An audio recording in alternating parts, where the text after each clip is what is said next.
Hello, Palladium fans. I am here with a special interview as part of the History of Palladium Books. You'll notice Kevin is nowhere to be seen at this point, but instead I have the Minion War Master himself. I have Carl Gleba here. Carl, thank you for taking some time to sit down and talk with us about the History of Palladium Books and your role in it. It's my pleasure, Jay. I'm glad to talk to you about it. Well, excellent. Well, hey, let's start off with how did you get into role playing? I always Well, enjoy asking that question. I think I'm like a lot of people. I saw a lot of the Palladium ads in the Marvel comics for Robotech, Yeah. and my friends and I were huge Robotech fans. And then one day he's like, "Hey, look, I ordered the book," and we started playing Robotech. I mean, I had touched on D&D a few years prior to that, nothing substantial, Okay. but it was Robotech was our gateway, and we played the entire Macross saga and every book after Oh, that's that. awesome. Hmm. Yeah, my first role playing book that I owned was Heroes Unlimited, and the first game that I actually played was GURPS. So like, I didn't come to D&D till much later in my role playing career. All right, so Robotech was kind of your gateway both into gaming and into Palladium. Yep. What is your favorite setting among all of the Palladium? Oh, definitely Megaverse? riffs. Yeah. Definitely riffs. Probably where I really thrive is like the dimension books. Like I always do some kind of like dimension spanning campaigns. So Awesome. Okay, so on Rift's Earth, let's ask a couple questions. On Rift's Earth, where's your go-to place to start? Tolkien. Tolkien? Yep. Yeah, we love Tolkien. We always start there. We've played several games that just start there, end there, circle around there. In the very early days of the Rifts, before they had the books for Tolkien, it was Laszlo. Yeah. Oh, awesome. Well, I mean, it's interesting because you say Tolkien, and we had the siege on Tolkien, and Hmm. then there are echoes of that conflict that kind of come out in the Minion War. Yeah. Which is awesome. But all right, so what was the first thing what made you go, I want to write or try my hand at writing for Palladium? Where did you start off? It was a combination of things. Right around that time is when the Rifter came out. So they Okay. started soliciting for people to contribute to it. I was in a game with my friend who it was a non-Palladium game, but it was like a spacefaring space opera, Okay. and it just inspired me to like start creating my own solar systems, my own settings and stuff. And I just kind of put the two together one day. I'm like, you know what? I'm going to try and do a submission to the Rifter. But as is the case with most of my projects, it ended up getting bigger than I thought. So I said, well, you know what? I'm going to try and turn it into an unsolicited manuscript submission and see what happens. And then, 2 years later, you have the Three Galaxies book. That's right. So I loved Rifts. Like I said, I was running here a lot of Heroes Unlimited. I saw the Rifts ads Mm-hmm. um, in Marvel Comics. I was a big fan of 2099. There was a lot of Yep. Palladium ads in 2099, and ran a lot of Rifts. But man, that first time I got that Phase World source book, Yeah. that was like pure gasoline for Mm-hmm. my imagination. And Phase World source book, and then like I love that. Then I stepped away from Rifts for a while, was running other games. When I came back, suddenly there's just a ton of Dimension books, uh, Yeah. and a lot of them focused in on Phase World, which for me was one of the like coolest parts of the Megaverse. Oh, I So agree. obviously you submitted the Three Galaxies, and that went Mhm. well. Yep. Did you get to meet Kevin beforehand, or did you submit it in person? Did you send it into the Palladium uh, offices? Well, I think it's an interesting story because I had originally, like I told you, intended to do the Rifter route, and Yep. I had found out that Kevin and then his at time ex-wife Marianne were going to be at a convention in Rochester, New York, which is about 2.5 hours away. And I'm like, you know what? I said at the time Marianne was accessible on the Palladium forums. I sent her a PM saying, "Hey, can I hand you a manuscript submission idea at this convention?" And she's like, "Well, sure. I'm not going to read it there, but you can hand it to me." And at the time, I felt a lot more comfortable handing it to a Palladium person versus like trusting the mail. Yeah, no, that's And fair. and And it was just, and it was like the first time I actually, like, I didn't really meet Kevin in person. He was like there doing the talks and stuff. So I didn't get to talk to him personally. And it was like one of those nerve wracking events too. Oh, Like, yeah. so, but Marianne was gracious. She took it. And then, yeah, it was a few months later, I think I got an email from her saying, at the time, Bill Kaufman was working on the Anvil Galaxy. So Mm-hmm. like, we don't know what you submitted, so it might have to be edited heavily. And I'm like, yep, that's fine. That's great. And then after the book was published, that's when I got the call from Kevin saying, hey, I love the Three Galaxies. I loved what you did. What's the next thing you're working on? So fortunately I did have Megaverse Builder kind of in the pocket that I was working on. Right, because you were building your old solar systems, and Yeah. that translates over quite well. Yep. Yeah, that was actually part of my submission, was like a solar system generator for the Three Galaxies book, but it got cut. But then we got we got the Megaversal Builder. So all right, so the germ of the Minion War. I mean, we've had the Divols and the demons basically since Palladium Fantasy first came out, right? That was kind of a core thing. I've talked with Kevin about that. I was a big fan of Planescape. So the Blood War, the Minion War, there's lots of things that like I love seeing evil fight itself and good having to rise up to try and prevent like the casualty count, the innocent bystander count from going through the roof. What was the seed of the Minion War? Did it start off as like something at your table, or was this just something that you were like, ooh, this is an idea big enough for the Rifts Megaverse? It started off as an idea that I'm like, what else can I write that will keep me around for Palladium for a while? And I didn't realize at the time, because I'd only met Kevin like a handful of times by the time I started doing the Minion War and the Hades book, that basically I was already in the Palladium family at that point. You're in, you're welcomed, you can call me anytime you want. And I guess it didn't quite resonate with me at that point. So I'm like, I need something big and to present to Kevin an idea that, if I can get a few books that he's like, yeah, you can do it. And then that's just when I started. I was already working on the Hades book. And, you start thinking, I need to put this together. I need a theme, something that's not just, you got to give the players a reason to go to Hades, or you don't want them just being trapped there. How else can I make this interesting? And then I'm sure around that time was when I was reading the Palladium fantasy books, The Lands of the Damned, because, I'm not sure if you or the fans are aware of this, but Bill Kaufman is actually the one that coined the phrase Minion War. Oh, really? In those books. Yep. So It was a seed. It was a seed he planted. And I'm like, you know what? I love the concept of, like you said, evil fighting evil.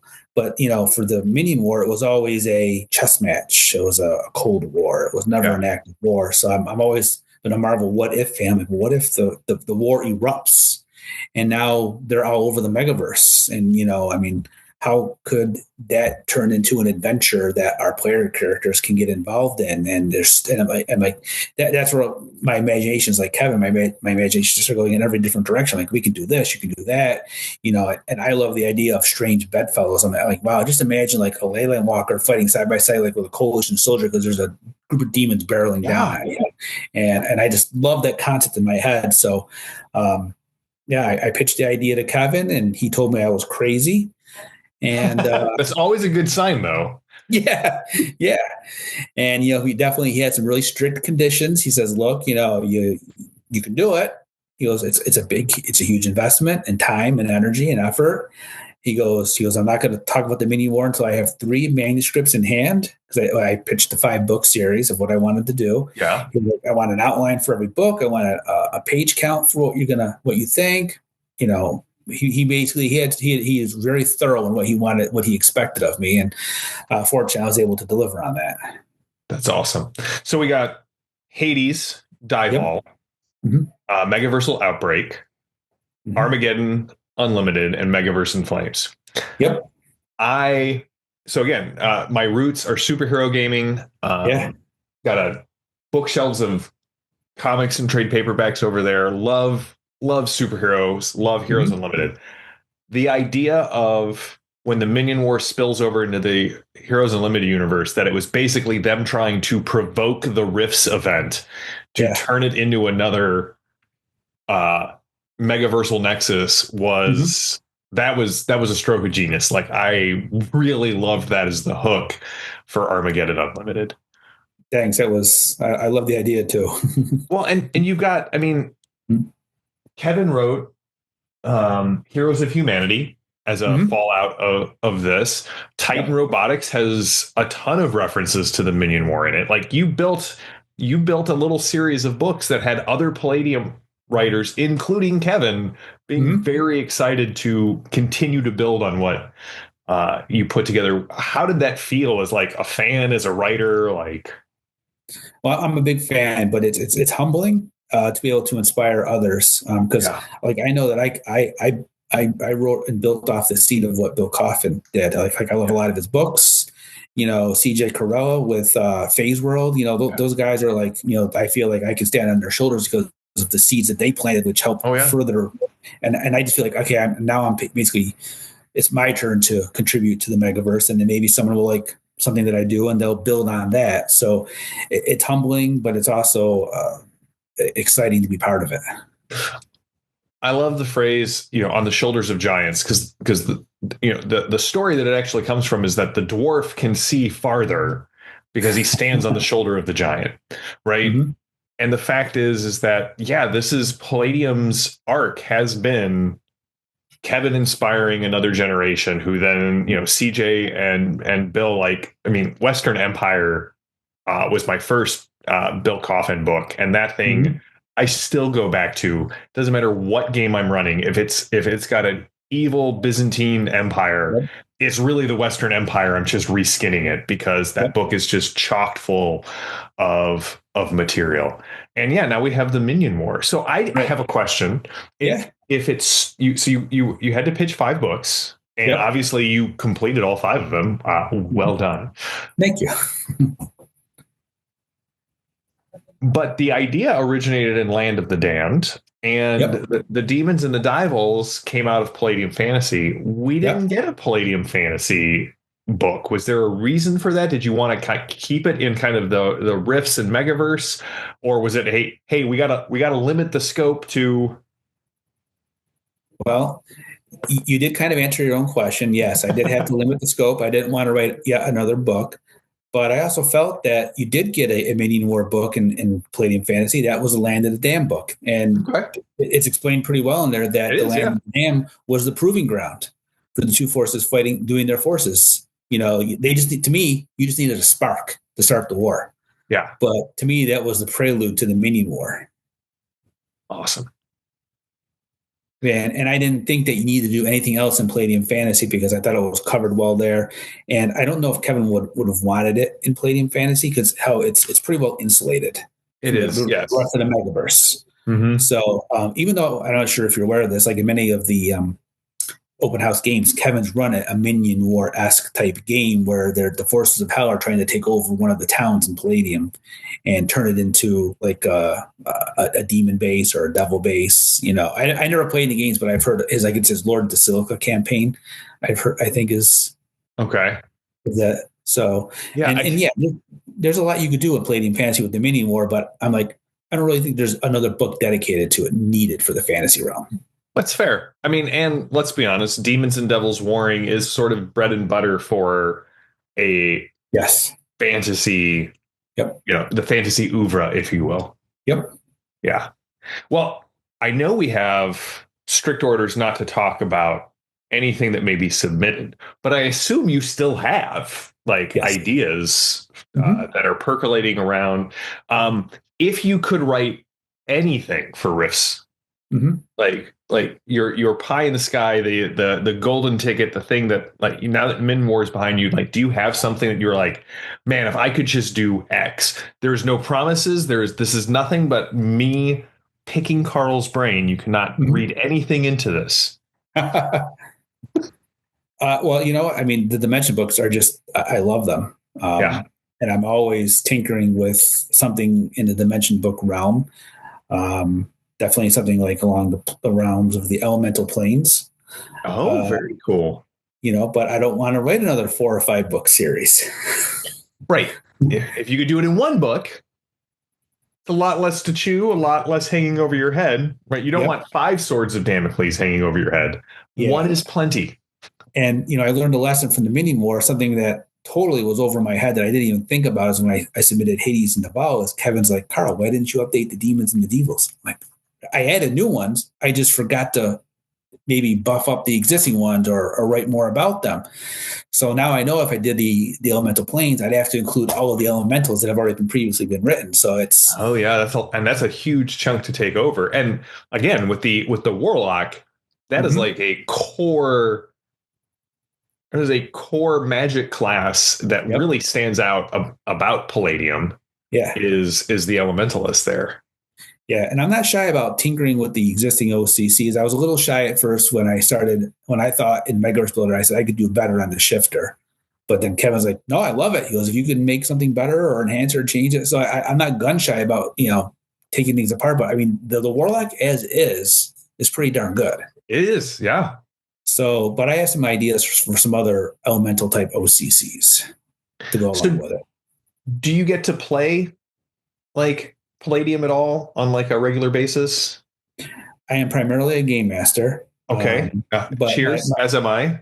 thank you. But as I tell my players, after a while, the steam runs out. I'm like, guys, you got to take over. You got to do something. So everybody kind of runs their own thing. So right now, I've been on a hiatus for a little bit. I got married last October to my second wife, and I had a child in January. So I definitely been Congratulations on both accounts. Thank you. So with them in my life, my time is limited. So I've been a player for a little while, and actually a Heroes Unlimited game. It's like the first Oh, time I what are you actually playing? played in it. So Mystically Empowered. Nice. It's one of my favorites. Did you go Enchanted Weapon or more like the Shazam route? Enchanted Weapon. Nice. Yeah. See, great minds. Yeah. Yeah. Yeah. That's. But I mean, the last time I ran, it had to be for about a good solid year and a half. I had enough material built up to carry me through this very long campaign that I was running with my players. So finally, I'm like, guys, I need a rest. All right. What was the campaign like? Where was it at? What was kind of the overarching idea there? Well, we'd have to spend a whole episode just talking about that because this group of players have been playing probably the same game with them on and off for the last 20 years. Oh, that's awesome. But it culminated at the end of the Siege on Tolkien. Okay. And the general synopsis was I took the idea of the Mobius in the first Siege on Tolkien book. I turned it into like a temporal artifact. Okay. And the king was playing with time, and he kept making the outcome of the war on Tolkien worse. And so the player characters had learned this through a series of mishaps because they were caught basically in a temporal loop. Okay. And once a good time loop in a game. And that was hard to do to get them to realize they're in a loop, but having to replaying things over and over again. And basically, it was my impetus to send them back in time and do time travel missions in Rift Earth. So for like a year and a half, we did different sorts of time travel missions as they were trying to fix what the king broke to restore the timeline. Now, was the restored timeline basically as the books played out, or was that the tinkering that made it worse? I am a person who enjoys canon. So I'm like, as much as I want Tolkien to win the war, I'm like, in my head canon, I can't change the fact that they end up losing. So his tinkering made it even worse than it ended for Tolkien in the books. Yes. Well, that's not good. Yeah, far worse. They had to end up. I mean, I like doing things that are diametrically opposed to what your player characters would do. Like they actually had to go save General Holmes from an assassination attempt from one of his own men. And they're like, why do we have to save General Holmes? He ends up nuking, he does all the damage to Tolkien. I'm like, well, they had these other artifacts that were helping them kind of like analyze different timelines, time threads. And his replacement, he was far worse, where Holmes just hit military targets. His replacement was hitting hospitals, orphanages, civilians. And I go, basically the whole goal was to save the civilian population. So as they did missions, they okay, you have 40% of the civilian population rescued here, and then another 10% here. So they're trying to save the civilians. They knew the city was lost. It's how much of the innocents Yeah. Yeah, I love that. That's fantastic. Yeah, we had a lot of fun with that, and and I've always wanted to do things that are in the books. Like my friend said, Carl, is there any way we could always do the in the book? And sorry, it's escaping a moment. The Magic Zone book, where there's a little blurb in there where they have to go. They talk about Lord Coke saving Lady Prozac. Yeah. They go, oh man, it'd be cool if we could do that. Well, they did that. They did it with time travel. Oh, I that's just awesome. I just inserted them into it, and Laura Yeah. Coke sent them on their way, and then they saved her, and they, like they're like again, they're like, well, what does saving her have to do with the timeline? And like, well, maybe it just softens Prozac a little. He was cold and stern when his wife was gone, and he was like he made different decisions versus when she was alive. So Yeah. like all that stuff was like, wow, like all these little tweaks are making the timeline better. Oh, that's fantastic. So, So are you itching to get back behind the screen? yeah, yeah. Do you have a seed of a new adventure to share with your players, or? Well, one of the players is not with us anymore. He's kind of not gaming for a period of time, but it was a dimension spanning campaign. It was cleaning up some shenanigans that they had caused during the past campaign, where one of the characters was a demigod. He wanted to present himself to his pantheon.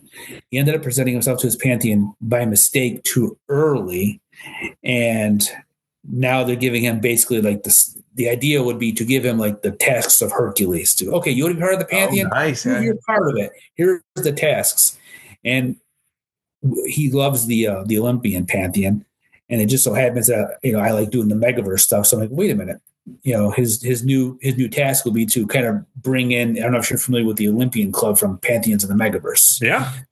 Yeah, basically they're like, yeah, these imposters are taking away our followers. Deal with them for us. Now he has to figure out what does that mean? Does it eliminate them? Now they'd be strictly working with like Apollo, so that doesn't mean kill them, eliminate them. It'd be bring them to justice. If they're legitimately guilty, we will give them their due process. Yeah. So basically, that's kind of like what I was going to build, and then tie it into the Minion War somehow, like because I've actually never really role played the Minion War with my players, believe it or not. So one of them ran a game with the Minion War I was a player in, and he was like, "Yeah, you get to see how your game pans out." And Oh, that's fun. awesome. Yeah. So this was going to be like my take on running the Minion War, but the ideas are still there. I always, I'm like Kevin, the ideas percolate and they just stay there, and I just write them down and. Oh yeah, that's what I do. I have a journal that I keep with me all the time, and whether it's a seed for an adventure or an NPC, I'd much rather have like little distinct ideas that I can then go back to and pull out when I need them. And yeah, Kevin and I were talking about that in one of the previous videos where we're like, you know what, you're going to get an idea and you're like, it's not good enough yet. And you'll put it back into the subconscious and it'll just sort of swirl around there for a little bit. And it'll pop back up when it's ready. It works. Yeah, it does. Well, Carl, thank you so much for joining and just taking some time to talk about all of this. Let me ask you this: out of all of the 5 books, which is your favorite of the Minion War? Like, which one do you feel like they're all great, but like, which one is the one that you're like, yeah, that's. I would say I'm probably proudest of maybe like the Megaverse in Flames. It's got a lot of Easter eggs in it, like all the demons and devils. Their names are named after like different freelancers. So if you try and unscramble their true names, you'll find like Brandon Ayton in there and some of that's awesome. freelancers. I tried to tie it back to the Edict of Planetary Distress. So I think they talked about 7 evils or 7 dangers. So that's why there's 7 devil regions, 7 demon princes. Yeah. So I tried to do like the similar numbers because obviously with prophecies, you could always read into them how you want to read into them. So, maybe it's part of that prophecy, maybe it's not, but so I was pretty happy with the way that turned out. You want to talk about Secrets of the Atlanteans real quick too? Because I love that book as well. So Atlantis was, I mean, obviously for a lot of us, one of the first books you get after you get the core book. And I fell in love with the True Atlanteans and the Sunaj Assassins. And like the one for me that like comes up probably more than it should in my Rifts games is the room that Splinkrith has that's like a crack to another dimension, and it changes the alignment permanently of anyone who's exposed to it. Seeing the light. Yeah. Yeah, and he uses it as a threat to keep beings in. And so like there's one of my groups, the players are like really trying to figure out, all right, could we break in and bring this guy with us and force him to become and then is that actually a moral action? If you force someone to become good, are you the tyrant in this situation? But anyway, so Kevin actually was like, well, have you done Secrets of the Atlanteans? And I was like, actually, I didn't know that book existed, because I had played, I mean, I ran Rifts for a decade. And then through a series of unfortunate events, all of my Rifts books got destroyed. Oh no. And so I got married and I moved on, and, found other games, and I had been coming back, which is how I hooked up with Palladium to do these videos. And then, so yeah, no, the Secrets of the Atlanteans, where did that one come from? And like, what inspired you to kind of pry open the spaces that Kevin left and fill them in with new lore? Well, again, I love the dimensional aspect of it. Yeah. So they're dimensional nomads. So right there, that just gave me tons of ideas. The clans are out there; they're scattered. Then I just started asking questions like, "Well, how are they scattered? What's involved with the Atlanteans and stuff like that?" I love the Sunaj. Yes, they've been my players have always wanted to play Sunaj in different games and stuff. Like, okay, if you're going to play an evil game, you can play a Sunaj, whatever. They love that. So I just started. I'm like, I want to get into writing like the culture. I guess I wanted to do a dimension book that was a little bit different than the Minion War. I needed to get away from the demons and the devils. Yes, I mean five books of the size of the Minion War, I would be done with demons and devils as well. Yeah, I need to do something with the heroic stuff, something that was fun. Love tattoo magic. I mean, oh yeah, and the expansion to that in that book is fantastic. Thank you. Oh yeah, I mean, actually, I had created tattoos years earlier, and I wanted to include them in the Three Galaxies because I had an Atlantean section in Three Galaxies. But Kevin was like, "Yeah, no, it's not really appropriate for here." And fortunately, he lets me like reuse cut material, and I can do it in other books. So that was cut material I had. I don't know if there was, can't remember the exact seed for Secrets of the Atlanteans. It was just something that I was interested in. It just started building on it and working on it.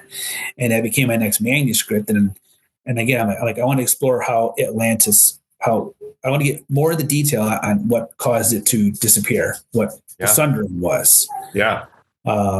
And I just love the idea of the pyramids. At the time, I was really big into using Campaign Cartographer for mapping things out. I'm like, I want to map out pyramids. I want, I want some game master guides, or, I want to know what a typical pyramid looks like, take my player characters into. And then as I'm not doing that, I'm like, oh, well, there could be other pyramid types as well. And, that's just the imagination just starts going wild. And then, you got to I have to start reining in my books, because sometimes the ideas are just coming and coming and coming. You got to wrap the book up at some point. Yeah. But, and that's the great thing about being a game master. And that's the great thing about being an RPG author, is whatever you don't use in this manuscript, it's not like well, I just burned it in a barrel, never to be used again. Exactly. If you've got a cool encounter and your players go left instead of right, that encounter can be reskinned and reused in a multitude of different ways. You don't need to just I'm not a Quantum Ogre fan. I'm like, it doesn't matter which way you go. No, obviously it matters which way you choose, but I'm going to reuse that in some way, shape, or fashion. And the same with the stuff that gets cut out of books. Yeah, all the time. I've used them in Rifters too, material that's been cut. I've been lucky enough to contribute with Palladium on different projects too over the years, like China 2. Yeah. Kevin called me up one day and said, can you do some statting out I'll give you some artwork. Can you stat the stuff out? I'm like, that sounds like fun. So that sounds awesome. Yes. Yeah. So, being able to contribute to Rifters and other books over the years. So, I mean, my folder of material that I've submitted has grown substantially, but it's sorry, I was probably circle back to Secrets of the Atlanteans, but no, yeah. So no, Carl, Thank you. Like Yeah. I'm a huge fan of the stuff that you've put out, and it's always refreshing to see somebody who is like, well, yeah, the reason my stuff's as good as it is because of the foundation that was laid by all of these other people. Like, Yep. that's truly the way it is. I mean, even if you're writing a game from scratch, Yeah. there are people who paved the way for you to write that. But especially if you're writing in someone else's playground, yeah, you're writing in someone else's playground. Like, Yeah. acknowledge the people who did that and do them homage, right? Like, Right. you took the Minion War and you decided that was a cool idea that Bill Coffin put in there. Let me expand on that and build something cool, kind of as a thank you for all the good times I got out of Land of the Damned. Yep. Yeah. Exactly. So, well, Carl, thank you. I look forward to chatting with you again sometime, and we'll be back in 2 weeks with more History of Palladium books.